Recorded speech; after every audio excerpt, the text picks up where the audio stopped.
సిగాచి పరిశ్రమను సందర్శించిన భద్రతా కమిటీ మేమేం తప్పు చేయలేదంటున్న కొండా దంపతులు హైదరాబాద్ కు చేరుకున్న ఏఐసీసీ ఇన్ఛార్జ్ ఖర్గే ఇలాంటి ఇంట్రెస్టింగ్ టాప్ 10 తెలంగాణ వార్తలు ఇప్పుడు చూద్దాం. పైసమైలారంలో ప్రమాదం జరిగిన సిగాచి కంపెనీని ఎంక్వైరీ కమిటీ పరిశీలిస్తోంది. 3 రోజుల క్రితం కంపెనీలో జరిగిన పేలుడు కారణాలను కనుగొనేందుకు ప్రభుత్వం 4 సభ్యులతో కమిటీ ఏర్పాటు చేసింది. కర్మాగారాల భద్రతా నియమావళి పాటించారా లేదా అనే అంశాలను కమిటీ తెలుసుకుని నెల రోజుల్లో నివేదిక ఇవ్వనుంది. ఫార్ములా ఈ కార్ రేస్ కేసు విచారణలో కీలక పరిణామం చోటు చేసుకుంది.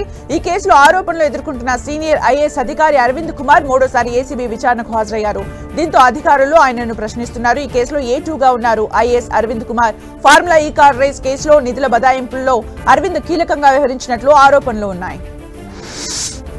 కేబినెట్ అనుమతి లేకుండానే నిధులను బదలాయించినట్లు అరవింద్ పై ఏసీబీ కేసు నమోదు చేసింది. ఇక ఈ కేసులో ఇప్పటికే మాజీ మంత్రి కేటీఆర్ ను ఏసీబీ అధికారులు విచారించి ఆయన స్టేట్మెంట్ ను నమోదు చేశారు. కేటీఆర్ స్టేట్మెంట్ ఆధారంగా అరవింద్ ను విచారించే అవకాశం ఉన్నట్లు తెలుస్తోంది.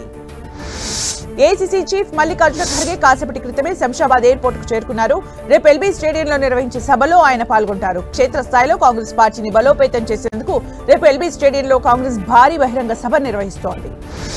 ఎల్బీ స్టేడియంలో జరిగే సభ ఏర్పాట్లను రాష్ట్ర కాంగ్రెస్ నేతలు పరిశీలించారు. రాష్ట్ర Congress incharge Meenakshi Natarajan, deputy CM Bhatti, TPCC chief Mahesh Kumar, మంత్రులు శ్రీధర్బాబు, పొన్నం ప్రభాకర్ పరిశీలించారు. వర్షం వచ్చినా ఎటువంటి ఇబ్బంది లేకుండా ఏర్పాట్లు చేయాలని నిర్వాహకులను ఆదేశించారు. రోడ్లు భవనాల శాఖపై ఆ శాఖ మంత్రి కోమటిరెడ్డి వెంకటరెడ్డి సమీక్ష నిర్వహించారు. రాష్ట్ర ప్రభుత్వం ప్రతిష్టాత్మకంగా చేపట్టబోయే హ్యామ్ రోడ్ల నిర్మాణం ప్యాకేజీలపై మంత్రి చర్చించారు. కన్సల్టెంట్లు రూపొందించిన డీపీఆర్ను పరిశీలించిన మంత్రి ఆగస్టు వరకు టెండర్ ప్రక్రియను ప్రారంభించేందుకు సాధ్యాసాధ్యాలపై చర్చించారు. గత ప్రభుత్వం నిర్లక్ష్యం కారణంగా ఆదిలాబాద్లోని మెజార్టీ వార్డుల్లో రోడ్లు, మురికి కాలువలు లేక ప్రజలు తీవ్ర ఇబ్బందులు ఎదుర్కొంటున్నారని ఆదిలాబాద్ ఎమ్మెల్యే పాయల్ శంకర్ ఆరోపించారు. టైలర్స్ కాలనీ రోడ్డును ఆయన పరిశీలించారు. స్థానిక సమస్యలు ఎమ్మెల్యే దృష్టికి కాలనీ వాసులు తీసుకెళ్లారు. సంగారెడ్డి జిల్లా పటాన్చెరు ప్రభుత్వ హాస్పిటల్ మార్చూరి దగ్గర పైసమైలారం పేలుడుకు సంబంధించి ఏపీకి చెందిన బాధితులు ఆందోళన చేశారు. ఏపీ ప్రభుత్వం వెంటనే స్పందించి తెలంగాణ సర్కార్తో మాట్లాడి తమకు సహాయం చేయాలని బాధితులు విజ్ఞప్తి చేశారు. 4 రోజులుగా తమ వారు ఏమయ్యారో తెలియడం లేదని, ఒకవేళ మరణిస్తే కనీసం వారి డెడ్ బాడీలైనా ఇప్పించాలని కోరారు.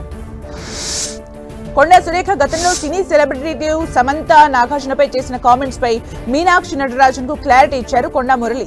ఇవాళ మీనాక్షి నటరాజన్ తో భేటీ అయిన ఆయన ఆమెకు నివేదిక ఇచ్చారు. ఆ నివేదికలో కొండా సురేఖ కామెంట్స్ పై క్లారిటీ ఇచ్చారు. మహేష్ బాబు, రాజమౌళిపై సురేఖ ఎలాంటి వ్యాఖ్యలు చేయలేదని చెప్పారు. ఫోన్ ట్యాపింగ్ లో జరిగిన విషయాలని సురేఖ చెప్పారన్నారు. కొందరు కావాలని ఆమె కామెంట్స్ ను వక్రీకరించారని తెలిపారు. క్యాన్సర్ బాధితులకు రిమ్స్ మెరుగైన వైద్య సేవలు అందిస్తున్నట్లు రిమ్స్ డైరెక్టర్ జయసింగ్ రాథోడ్ తెలిపారు. తాజాగా ఆహార నాళం సర్జరీని ఓపెన్ లో కాకుండా లాప్రోస్కోపీ విధానం ద్వారా నిర్వహించినట్లు తెలిపారు. త్వరలో కిడ్నీ మార్పిడి ఆపరేషన్స్ ని నిర్వహిస్తామని, అలాగే కార్డియాలజీ వైద్యుల్ని నియమిస్తామని తెలిపారు.